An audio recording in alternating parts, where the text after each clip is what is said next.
Viewers, എല്ലാവർക്കും ദിജോസ് വേൾഡിൻ്റെ പുതിയൊരു വീഡിയോയിലേക്ക് സ്വാഗതം. ഇന്നത്തെ വീഡിയോയിൽ സംസാരിക്കുന്നത് പ്രഗ്നൻസി ആകുന്ന സമയത്ത് നിങ്ങൾക്കുണ്ടാകുന്ന വജൈനൽ ഡിസ്ചാർജിനെ പറ്റിയിട്ടാണ് കേട്ടോ. ഈ വിഷയത്തിനെക്കുറിച്ച് ഇതിന് മുമ്പ് തന്നെ ഒരുപാട് വീഡിയോസ് ചെയ്തിട്ടുണ്ടെങ്കിൽ കൂടി തന്നെയും ഒരുപാട് പേർക്കും എന്താണ് പ്രഗ്നൻസിയുടെ വജൈനൽ ഡിസ്ചാർജ്, ഇത് എങ്ങനെയാണ് ഐഡൻറ്റിഫൈ ചെയ്യേണ്ടത് എന്നതിനെ പറ്റിയിട്ട് ഒരു വ്യക്തമായിട്ടുള്ളൊരു ധാരണയില്ല. ഒരുപാട് പേര് പ്രഗ്നൻസി വജൈനൽ ഡിസ്ചാർജിനെ പീരിയഡ്സ് ആകുന്ന സമയത്ത് നമുക്ക് അനുഭവപ്പെടുന്ന വജൈനൽ ഡിസ്ചാർജുമായിട്ട് താരതമ്യപ്പെടുത്തിയിട്ട് അവർ പറയും, ചേച്ചി പറഞ്ഞതുപോലുള്ള ഡിസ്ചാർജ് ഞങ്ങൾക്ക് ഉണ്ടായിരുന്നു, പക്ഷേ എന്നിട്ട് കൂടി ഞങ്ങൾ പ്രഗ്നൻസി ടെസ്റ്റ് ചെയ്തപ്പോൾ നെഗറ്റീവാണ്, പീരിയഡ്സ് വരികയും ചെയ്തു എന്ന് ഒരുപാട് പേര് പറയാറുണ്ട്. അപ്പോൾ എങ്ങനെ നമുക്ക് പ്രഗ്നൻസിയുടെ വജൈനൽ ഡിസ്ചാർജ് ഈസി ആയിട്ട് ഐഡൻറ്റിഫൈ ചെയ്യാം എന്ന് നമുക്ക് നോക്കാം. ഈ ഒരു വീഡിയോ മാത്രം നിങ്ങൾ മൈൻഡിൽ വെച്ചാൽ മതി. അതുപോലെ തന്നെ എങ്ങനെയാണ് പ്രഗ്നൻസിയുടെ വജൈനൽ ഡിസ്ചാർജ് എന്നതിനെ പറ്റിയിട്ടുള്ള ഒരു ലൈവ് ഡെമോ നമ്മുടെ ചാനലിൽ ചെയ്തിട്ടുണ്ട്. അതുകൂടി നിങ്ങളൊന്ന് കണ്ടു നോക്കാം. ദിജോസ് world pregnancy discharge live demo എന്ന് ടൈപ്പ് ചെയ്ത് കഴിഞ്ഞാൽ നിങ്ങൾക്ക് ആ വീഡിയോ കിട്ടുന്നതായിരിക്കും. ഫസ്റ്റ് ടൈം യൂട്യൂബിൻ്റെ ഹിസ്റ്ററിയിൽ ഒരു ലൈവ് ഡെമോ കാണിച്ചിട്ടുള്ളത് നമ്മുടെ ചാനലിലാണ്. അപ്പോൾ നിങ്ങളത് കണ്ടു നോക്കുക കേട്ടോ. അപ്പോൾ നിങ്ങൾക്ക് ഏകദേശം ഒരു ധാരണ കിട്ടും പ്രഗ്നൻസി സമയത്ത് എങ്ങനെയുള്ള വജൈനൽ ഡിസ്ചാർജാണ് നിങ്ങൾക്ക് ഉണ്ടാവുന്നത് എന്നതിനെ പറ്റിയിട്ട് കേട്ടോ. പ്രഗ്നൻസിയിൽ നമുക്കുണ്ടാകുന്ന വജൈനൽ ഡിസ്ചാർജ് എന്തുകൊണ്ട് നമുക്കിത് ഉണ്ടാകുന്നു എന്ന് നമുക്ക് ആദ്യം നോക്കാം. പ്രഗ്നൻ്റ് ആകുന്ന ആ ഒരു സമയത്ത് നമ്മുടെ സെർവിക്സിലോട്ടും നമ്മുടെ വജൈനയിലോട്ടുമൊക്കെ ബ്ലഡ് സർക്കുലേഷൻ നേരത്തെ ഉണ്ടായതിനേക്കാളും ഇരട്ടിയായിട്ട് ഉണ്ടാകുന്നു. ഈ ഒരു ബ്ലഡ് സർക്കുലേഷൻ നമ്മുടെ റീപ്രൊഡക്റ്റീവ് സിസ്റ്റത്തിലോട്ടും നമ്മുടെ വജൈനയിലോട്ടും ഉണ്ടാകുന്നതിൻ്റെ ഭാഗമായിട്ടാണ് നമുക്ക് ആ ഒരു പ്രഗ്നൻസി വജൈനൽ ഡിസ്ചാർജ് ഉണ്ടാകുന്നത്. ഇനി ഇതിൻ്റെ ടെക്സ്ചർ എങ്ങനെയാണെന്ന് നമുക്ക് നോക്കാം. ടെക്സ്ചർ എന്ന് പറയുമ്പോഴേക്കും ഇതിൻ്റെ ഘടന സാധാരണയായിട്ട് നമുക്ക് ഓവുലേഷൻ നടക്കുന്ന സമയത്ത് ഒരു എഗ് വൈറ്റ് ടെക്സ്ചറിലുള്ള ഡിസ്ചാർജ് നിങ്ങൾക്ക് ഉണ്ടാവില്ലേ, അതായത് പച്ചമുട്ടയുടെ വെള്ള പോലെയുള്ള ഒരു ഡിസ്ചാർജ്. ഈ ഒരു ഡിസ്ചാർജ് അതായത് പ്രഗ്നൻസി ഡിസ്ചാർജിൽ നിങ്ങൾക്ക് ഒരു വെള്ള കളറോട് കൂടിയിട്ടുള്ള, ചിലപ്പോൾ ആ ഒരു എഗ് വൈറ്റ് ഡിസ്ചാർജിന് ചുറ്റുമുള്ള ഭാഗത്ത് എവിടെയെങ്കിലും ഒരു വെള്ള കുത്തു പോലെയുള്ള ഡിസ്ചാർജ് നിങ്ങൾക്കുണ്ടാകും. അതായത് വൈറ്റ് മിക്സ് ആയിട്ടുള്ളത്, ഫുള്ളായിട്ട് മിക്സ് ആയിട്ടില്ല, പക്ഷേ വൈറ്റ് കളർ അങ്ങായിട്ട് നമുക്ക് കാണാനായിട്ട് സാധിക്കും. രണ്ടാമതായിട്ട് നമുക്ക് വജൈനൽ ഡിസ്ചാർജ് ഉണ്ടാകുന്നത് ഫുൾ എഗ് വൈറ്റ് ആയിട്ടുള്ള ഒരു ടെക്സ്ചറിൻ്റെ കൂടെ വൈറ്റ് കളർ മിക്സ് ചെയ്തിട്ട്, അതായത് ഒരു പച്ചമുട്ടയുടെ വെള്ളയുടെ കൂടെ നമ്മൾ വൈറ്റ് കളറും കൂടി ആഡ് ചെയ്തിട്ട് വന്നു കഴിഞ്ഞാൽ എങ്ങനെ ഉണ്ടാകുമോ അത്തരത്തിലുള്ള ഒരു ഡിസ്ചാർജ് ആയിരിക്കും രണ്ടാമതായിട്ട് നമുക്ക് ഉണ്ടാകാനായിട്ട് സാധ്യതയുള്ളത്. ഇതെങ്ങനെ ഐഡൻറ്റിഫൈ ചെയ്യാമെന്നൊക്കെ ആ ലൈവ് ഡെമോ വീഡിയോയിലുണ്ട് കേട്ടോ. നിങ്ങൾ കണ്ടിട്ടില്ലെങ്കിൽ അത് കണ്ടു നോക്കണം. ഓക്കെ, അപ്പോൾ ഈ രണ്ട് ഡിസ്ചാർജിന് ഇനി നമുക്ക് സ്മെല്ലുണ്ടോ എന്ന് നോക്കാം. ഈ രണ്ട് ഡിസ്ചാർജും, അതായത് നമുക്ക് പ്രഗ്നൻസിയിൽ ഉണ്ടാകുന്ന ഡിസ്ചാർജിലും ഓവുലേഷൻ ഡിസ്ചാർജിലും നമുക്ക് നോർമലി വജൈനയിൽ നിന്ന് വരുന്ന ഡിസ്ചാർജിലും സ്മെല്ലൊന്നും തന്നെ ഉണ്ടാവില്ല.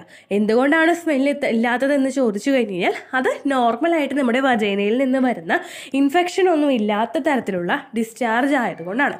എന്നാൽ നേരെ മറിച്ച് നമുക്ക് എന്തെങ്കിലും ഇൻഫെക്ഷൻ ഉണ്ടെങ്കിലോ ഇച്ചിങ് ഉണ്ടെങ്കിലോ ഒക്കെ നമ്മുടെ വജൈനയിൽ നിന്ന് വരുന്ന ഡിസ്ചാർജ് എന്ന് പറയുന്നത് കുറച്ച് ഫൗൾ സ്മെല്ലോട് കൂടിയിട്ടുള്ള ഡിസ്ചാർജ് ആയിരിക്കും. നമുക്ക് സഹിക്കാൻ കഴിയാത്ത തരത്തിലുള്ള, അല്ലെങ്കിൽ നമുക്ക് ഒരു സ്മെല്ല് ഫീൽ ചെയ്യുന്ന തരത്തിലുള്ള ഒരു ഡിസ്ചാർജ് ആയിരിക്കും നമുക്ക് ആ ഒരു ഇൻഫെക്ഷൻ ഉണ്ടാകുന്ന സമയത്ത് ഉണ്ടാകുന്ന വജൈനൽ ഡിസ്ചാർജിൽ ഉണ്ടാകുന്നത്. അടുത്തതായിട്ട് ശ്രദ്ധിക്കേണ്ടത് ഇത് സ്ട്രെച്ച് ചെയ്യാൻ പറ്റുമോ എന്നതിനെ പറ്റിയിട്ടാണ്. സ്ട്രെച്ച് ചെയ്യുക എന്നുള്ളതിന് നമ്മൾ പറയാമെന്ന് പറയുന്നത് വലിച്ചു നീട്ടാനായിട്ട് പറ്റുന്നത്, അതാണ് സ്ട്രെച്ചിങ് ഡിസ്ചാർജിനെ പറ്റി പറയുന്നത്. ഇനി നിങ്ങൾക്ക് പീരിയഡ്സ് ആകുന്ന സമയത്ത് ഉണ്ടാകുന്ന ഡിസ്ചാർജിനെ നിങ്ങളൊന്ന് മനസ്സിൽ സങ്കല്പിക്കുക. ഇത് നിങ്ങൾക്ക് മെയിനായിട്ട് ഉണ്ടാകുന്ന, നമ്മൾ ആ ഒരു ഡിസ്ചാർജ് നമ്മൾ കയ്യിലെടുത്തു കഴിഞ്ഞാൽ നമുക്കിതിനെ വലിച്ചു നീട്ടാൻ പറ്റുന്നുണ്ടോ എന്ന് നോക്കാം. വലിച്ചു നീട്ടാൻ പറ്റുക എന്ന് പറയുന്നത് നമ്മുടെ രണ്ട് കൈവിരലുകൾക്കുള്ളിൽ വെച്ചിട്ട് നമ്മൾ ഇതിനെ ഒന്ന് വലിച്ചു കഴിഞ്ഞ് കഴിഞ്ഞാൽ ഇത് നീളുന്നുണ്ടോ എന്ന് നോക്കുക. സാധാരണയായിട്ട് നമുക്ക് നോർമലി ഉണ്ടാകുന്ന എഗ് വൈറ്റ് ഡിസ്ചാർജിനെ നമുക്ക് വലിച്ചു നീട്ടാനായിട്ട് സാധിക്കും. എന്നാൽ നിങ്ങൾ പ്രഗ്നൻ്റ് ആകുന്ന ഡിസ്ചാർജിനെയും അപേക്ഷിച്ചിട്ട് നിങ്ങളുടെ പീരിയഡ്സ് ആകുന്ന സമയത്തുണ്ടാകുന്ന വജൈനൽ ഡിസ്ചാർജിനെ നമുക്ക് വലിച്ചു നീട്ടാനായിട്ട് സാധിക്കില്ല. അപ്പോൾ അവിടെ നിങ്ങൾക്കൊരു ക്ലാരിഫിക്കേഷൻ കിട്ടിയിട്ടുണ്ടാവുമല്ലോ. നമ്മുടെ തമ്പ് ഫിംഗറിനും നമ്മുടെ ഇൻഡെക്സ് ഫിംഗറിനും ഇടയിൽ വെച്ചിട്ട് നമ്മൾ ഇതിനെ, അതായത് പ്രഗ്നൻസി ആകുന്ന വജൈനൽ ഡിസ്ചാർജിനെ വലിച്ചു നീട്ടിക്കഴിഞ്ഞ് കഴിഞ്ഞാൽ അത് നീളും. ആ ഒരു സമയത്ത് അത് ഒന്ന് സ്ട്രെച്ച് ആവുന്നതായിട്ട് നമുക്ക് അനുഭവപ്പെടും കേട്ടോ. അടുത്ത ഏറ്റവും ഇമ്പോർട്ടൻ്റ് ആയിട്ടുള്ള ഒരു ടേം എന്ന് പറയുന്നത് ഇതിൻ്റെ ക്വാണ്ടിറ്റിയാണ്. ഈ ഒരു ക്വാണ്ടിറ്റി നിങ്ങളൊന്ന് ചിന്തിക്കുക. നിങ്ങൾ പീരിയഡ്സ് എടുക്കുന്ന സമയത്ത് നോർമലി നിങ്ങൾക്കുണ്ടാകുന്ന വജൈനൽ ഡിസ്ചാർജിനെ നമുക്ക് ഒരുപാട് ക്വാണ്ടിറ്റീസ് എക്സ്പെക്ട് ചെയ്യാനായിട്ട് സാധിക്കില്ല. നമുക്കുണ്ടാകും ചിലപ്പോൾ നമ്മുടെ വജൈനൽ ഏരിയ ക്ലീൻ ചെയ്യുമ്പോഴായിരിക്കും ഈ ഡിസ്ചാർജ് നമുക്ക് ഉണ്ടാകുന്നത്, അല്ലെങ്കിൽ നമ്മുടെ പാൻറ്റീസിൽ കുറച്ച് ആയിട്ടുണ്ടാകും. എന്നാൽ ഇതിൻ്റെ അളവ് എന്ന് പറയുന്നത് വളരെ കുറവായിരിക്കും. ഒരുപാട് വജൈനൽ ഡിസ്ചാർജ് നമുക്ക് ഈ ഒരു സമയത്ത് എക്സ്പെക്ട് ചെയ്യാനായിട്ട് സാധിക്കില്ല. എപ്പോഴാണ്? പീരിയഡ്സ് ആകുന്ന ഒരു സമയത്ത്. എന്നാൽ നേരെ മറിച്ച് നിങ്ങൾ പ്രഗ്നൻ്റ് ആണെങ്കിൽ നിങ്ങളിലുണ്ടാകുന്ന വജൈനൽ ഡിസ്ചാർജിൻ്റെ അളവ് പീരിയഡ്സിലുണ്ടാകുന്ന വജൈനൽ ഡിസ്ചാർജിൻ്റെ അളവിനെ അപേക്ഷിച്ചിട്ട് കൂടുതലായിരിക്കും. നിങ്ങൾ ഇടയ്ക്കിടയ്ക്ക് യൂറിനേറ്റ് ചെയ്യാൻ പോകുന്ന സിറ്റുവേഷനിലോ വജൈന ക്ലീൻ ചെയ്യുന്ന സിറ്റുവേഷനിലോ നിങ്ങൾക്ക് ഇടയ്ക്കിടയ്ക്ക് പ്രഗ്നൻസി വജൈനൽ ഡിസ്ചാർജ് കിട്ടും.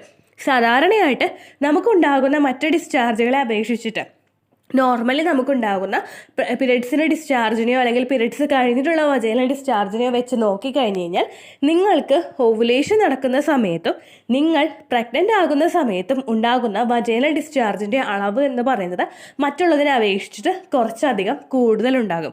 അപ്പോൾ നിങ്ങൾക്ക് ഏറ്റവും കൂടുതൽ ആ ഒരു ക്ലാരിഫിക്കേഷൻ അല്ലെങ്കിൽ ഒരു ക്ലാസിഫിക്കേഷൻ എളുപ്പമാകുന്നത് നമ്മുടെ വജൈനൽ ഡിസ്ചാർജിൻ്റെ അളവിലുണ്ടാകുന്ന വ്യത്യാസമാണ്.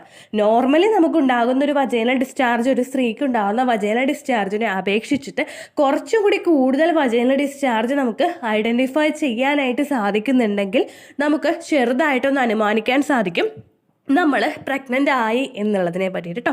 അപ്പോൾ ഈ ഒരു ഡിസ്ചാർജ് നമുക്കുണ്ടാകുന്നത് ഓരോ പ്രോസസ്സിലും ഇതിൻ്റെ അളവ് കൂടുതലായിരിക്കും. ചില സ്ത്രീകളിൽ അവർ പീരിയഡ്സ് മിസ്സാകുന്നതിന് മുൻപ് തന്നെ ഇത്തരത്തിലുള്ള വജൈനൽ ഡിസ്ചാർജ് ഫീൽ ചെയ്യാനായിട്ട് സാധിക്കും. എന്നാൽ മറ്റു ചില സ്ത്രീകളിൽ അവർ പീരിയഡ്സ് മിസ്സായിട്ട് ഒരു ഫസ്റ്റ് ട്രൈമസ്റ്റർ ഒക്കെ അടുക്കുന്ന സമയത്തായിരിക്കും ഉണ്ടാകുന്നത്. നമ്മുടെ എൻറ്റയർ പ്രഗ്നൻസി ടൈമിൽ ഏതെങ്കിലും ഒരു സമയത്ത് നമുക്ക് ഇത്തരത്തിലുള്ള വജൈനൽ ഡിസ്ചാർജ് ഫീൽ ചെയ്യുന്നത് നോർമലാണ്. ഒരാൾക്കും ഈ ഒരു വജൈനൽ ഡിസ്ചാർജ് ഒട്ടും തന്നെ ഇല്ലാതെ അവർ പ്രഗ്നൻ്റ് ആയി എന്ന് പറയാനായിട്ട് സാധിക്കില്ല. നമുക്ക് എൻറ്റയർ 9 months ഉണ്ടല്ലോ, ആ 9 months കംപ്ലീറ്റ് ചെയ്യുന്നതിനുള്ളിൽ എപ്പോഴെങ്കിലും നമുക്ക് ഇത്തരത്തിലുള്ള വജൈനൽ ഡിസ്ചാർജ് ഉണ്ടാകും.